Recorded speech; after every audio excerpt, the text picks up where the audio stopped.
And watching your thoughts makes it very easy, and it leads to a very intuitive feeling of when to switch a thought into an actual visualization. Get up, everybody move.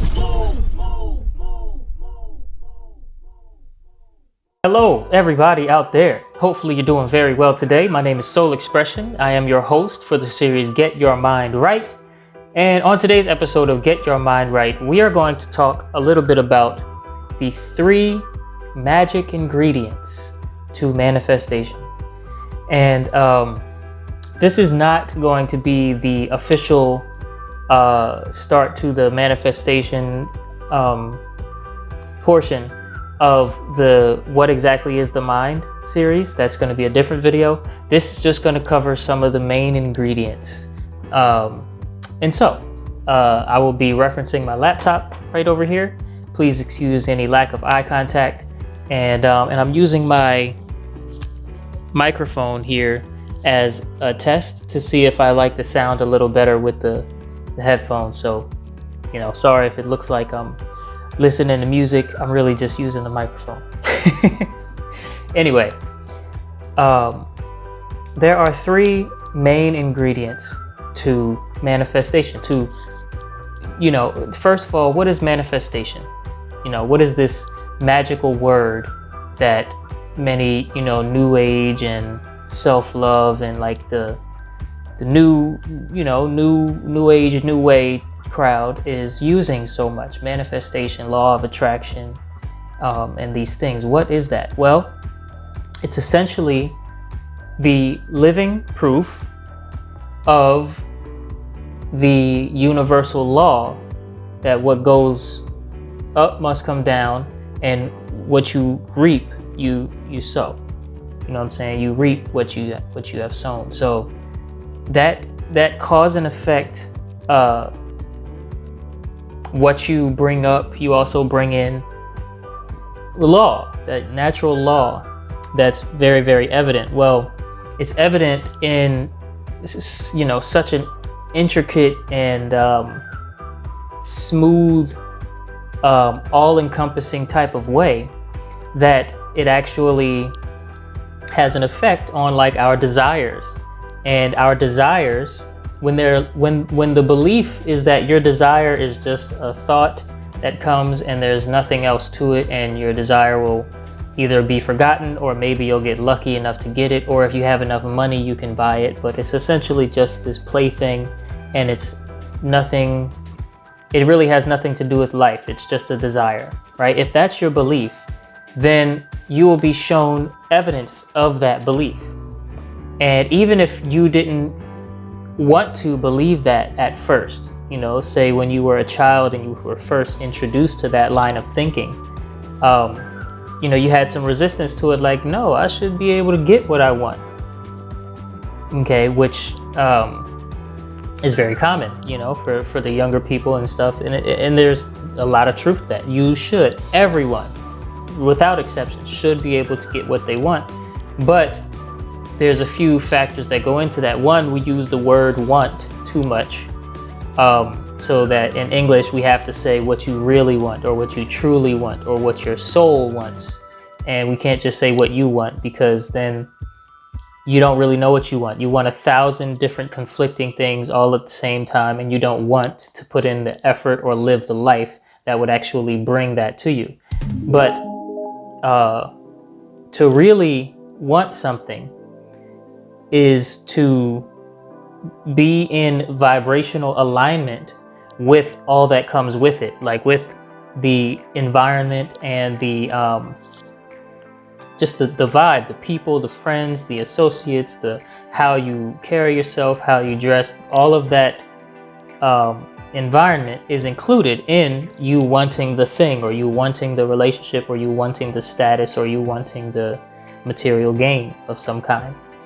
And with that being said, yes, everyone should be able to get what they want.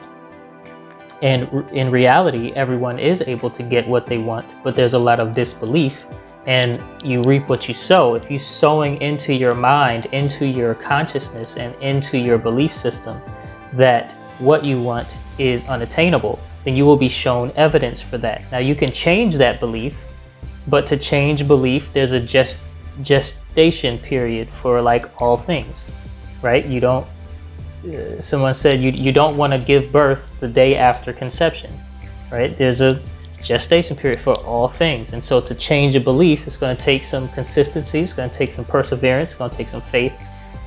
And so today's video really will center around that main theme of what you want, because the first main ingredient to manifestation is desire. Now, first of all, with your desire, you have to feel worthy of your desire. You cannot have a desire and, you know, basically you want to turn it into a purpose, which is what you do with your desire to manifest it, is you turn it into a purpose, which is not a complicated process, even if it sounds like it. It's simply the act of changing your perspective, you know, of the image of what you desire into a vision for yourself, living the life with that goal having been accomplished or achieved or what have you. So you have to feel worthy of your desire, and you have to do that on purpose, right? Even if, since, you know, maybe what you want is far out of your belief system or far out of your comfort zone or something, then you're going to have to feel worthy. You're going to have to turn on the switch to worthiness of that desire and keep that on until it's natural for you to feel worthy of your desire. A lot of the, you know, the unseen blockages when it comes to manifestation are by way of us not feeling worthy of our desires.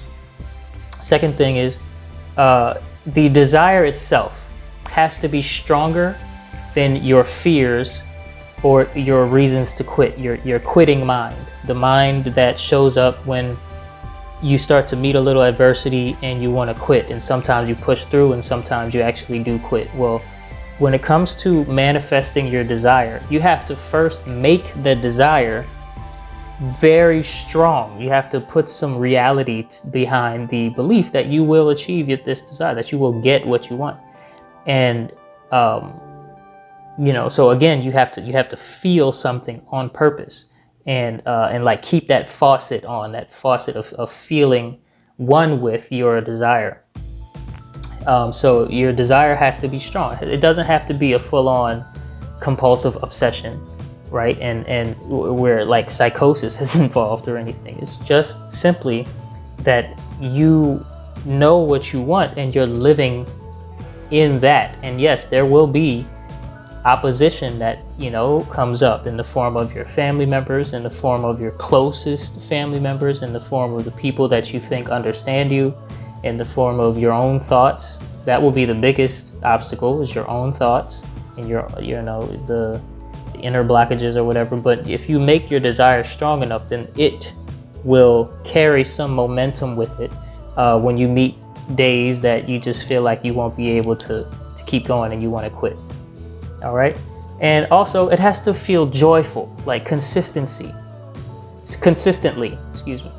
It has to feel joyful. Your desire should not be something that you allow to surround it a whole bunch of thoughts that don't bring you joy. Like it should, I was going to try to give an example, but I want to leave whatever your desire might be quite open so that anyone that's watching this video can get the full benefit. But basically, whatever your desire is, when you think about it, when you envision it, when, you know, when it first comes to you, all the way up to, if you haven't gotten it yet, 3 years down the line and you still have this desire to build this business or do this thing or go to this, you know, travel to this place and drink this certain kind of water, or, you know, pray with a certain guru, a certain elevated soul. And it doesn't matter, as long as when you think about it, it brings you joy. Okay? And joy is felt. Joy is a feeling. It's very simple. You know, it's not woo-woo magic, you know, rabbit out of the hat. It's very simple. If it's no joy when you think about this desire, then that might not really be what you want. Okay, so we got desire. Then next is focus. Okay, this is a hard one, because You don't want to accidentally confuse compulsion and distraction. That compulsion, that fast, habitual compulsion to do something that doesn't really serve you. You don't want to confuse that compulsion with intuition or with divine impulse or anything like that. And so sometimes when it comes to focusing, there's so many thoughts that don't really move you toward your goal, that you just are used to thinking out of habit, that it's like, man, I don't know what to focus on. But if you experience those thoughts, right, that it's just so many, I don't know what to focus on. I know what I want, but at the same time, I don't know if it's right for me, and and it's hard to get the focus part down. Just know what an attractive distraction is. Figure out by just using simple discernment, right? If something is actually just a temporary high in terms of what you're thinking or what you're doing or how you're carrying yourself, how you're living, if what you're doing at any given moment is just for a temporary high or just for some, you could say, lowly purpose, a purposeless activity, or if it's actually bringing you toward that desire, what that vision was, right? And so we got to have focus. And then the last part is we got to visualize our desires, man. We have to get into the habit of exercising our imagination in the direction we want to exercise it, not just letting it drift. And sometimes you feel real inspired by daydreams, and other times you just daydream when you're bored.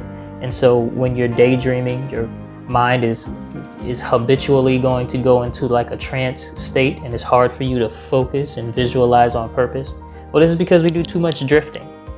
Okay, I know I went off on a tangent there, but it happens sometimes. We're drifting too much and blaming our habitual drifting on like existential sources and stuff that happens to us, but no, this deciding to be bored and only exercising your imagination when you seemingly have nothing else that you can possibly do it's not going to help you improve your focus, and it's definitely not going to help you get to the point where you can manifest what you want. So first of all, your vibration turns into thoughts, and those thoughts turn into things.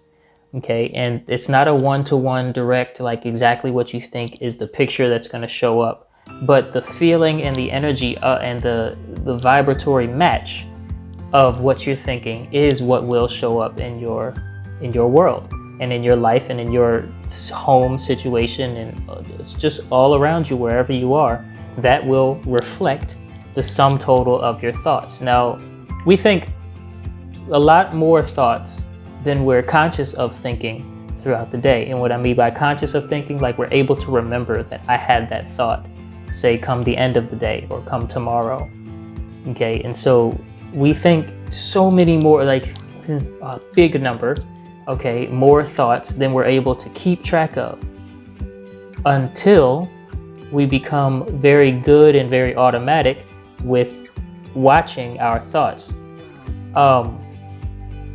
And watching your thoughts makes it very easy, and it leads to a very intuitive feeling of when to switch a thought into an actual visualization, right? When you notice something that, oh, that's in line with my vision, that's in line with my desire, my burning desire that I really want and that I'm learning how to focus on. Okay, let me visualize that. Let me sit with that thought for a second.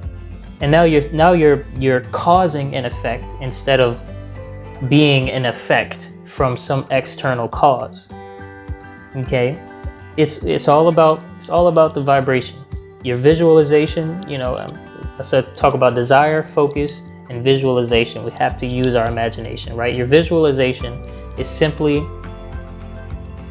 morphed into images, right, from your vibe, from the amount of reality that you're giving your initial vision, which is the desire, the image, that you turn into a vision. Okay, and get creative with your visualization. Like, you know, in your future self, you see yourself living in the vision in the future. In your future self, look to the left. What do you see? Look to the right. What do you see? Look down. What are you wearing?